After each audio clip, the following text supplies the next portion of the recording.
I left Redeemed 18 years ago. Have you ever seen me on this pulpit talk negatively about the church? Have you ever seen me talk down at the Geo? I remember they came to interview me here one day. One newspaper magazine, I can't remember the magazine, it's a typical Lebanon magazine. They interviewed me about my ministry. They liked the way I was doing my ministry. Guess the headline they put? Why I left the Redeemed. That was the headline. So my friends started calling me from Lagos. What, Pastor Francis, I saw your interview. I said, what interview? He said, why you left? I said, I never gave anybody any interview. I said, he should read it. He read it. I didn't talk about Redeemed. The guy said, that's how we write our headlines, so that people can read it. Have you ever seen me talk about Redeemed? I'm asking you. Then why should I still be feeling? I don't know if you get the point I'm making. Because words. And they don't have to be spoken by the Geo. It's just what people are thinking and are voicing out. If you want to grade a man, won't you grade a man by what he did for you before he left? Would you think I had a failure scorecard when I left? I took a church that had no property, had nothing. And then we started off and we built a church that was owning one of the priceless properties in the city of Ibadan. I left an asset behind. I left a thriving church, a church that was about 1,000 plus. I'm pastoring a church of 200 and you are still angry with me. When I planted this church, I planted it on a Sunday morning to avoid people coming from that church to come and join us here. I didn't announce. There were no invitation cards. Roti can bear me out. No invitation. I flew in from England with my wife and my 2 sons on a Friday. On Sunday, we started church down there in that little hall. No announcements, but people came. Yet there was damage control. Some of the biggest names in Redeem came to my church to tell them not to follow me. And I said I wasn't asking them to come.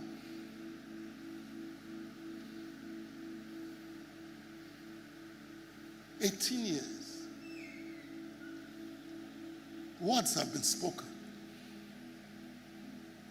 I got my deliverance 2 weeks ago. Please, it's not about you now. So I'm playing the tape with my mom, with my wife. And this is something people don't understand. Once you are ministering, it's not you ministering if you yield to the Holy Ghost. So I'm listening to myself speak. Because I was trying to explain something to her, and I found out, why do I have to repeat myself when I recorded it? So I started playing it for my wife, that this is the part I wanted you to be involved in. And then all of a sudden I remembered, I said it on the pulpit that day. His words were spoken. And I remembered my mom. In her old age, in her frustration, I want to go to the village. I want to go to the village. I will curse you if you don't take me to the village. I can't take her to the village. There's nobody to look after her. I was keeping her for her own good. I don't know if you get the point I'm making. Hey, no, this, you have to buy me a car. You can't drive. Okay, anywhere you want to go, there will be a drive. Even on Sunday, I said, don't come to TBN. You know what? I will get my driver to work on Sunday. Anywhere you want to go to the Catholic Church, he will drive you. She went once. And that was the end of it. But she will still get up and curse. And I now remember, words have been spoken. So I got up that day in my room, my bedroom. And I said to AJ, I need to cancel the things my mom said about me. I know she didn't mean them. I don't know if you got the point I'm making. But words were still spoken.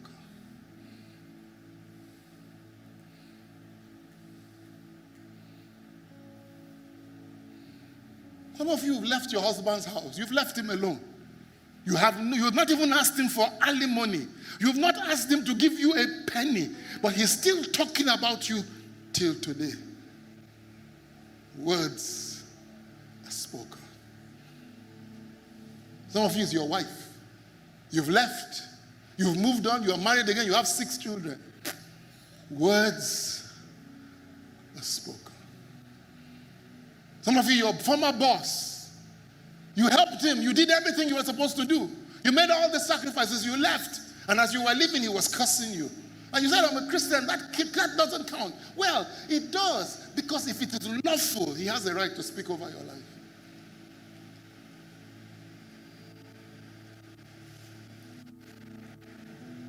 I'm asking you to let us deal with it today. What do you say? But the part I want to leave with you that is more important than all the parts I've said is forgive us our trespasses only as we forgive those who have trespassed against us. That's something you cannot live here with. If you look at the prayer of Jabez, he said, that I may not cause pain. We have a lock, but that lock can be hindered by the words that have been spoken about us. Rightly or wrongly, nobody is saying anybody here is evil. Makike surodo sopatai. Before I got married to this woman, there was something I used to say. People don't understand some power of words. So people say, when are you going to get married? I can't marry before I'm 30. You want to know when I got married?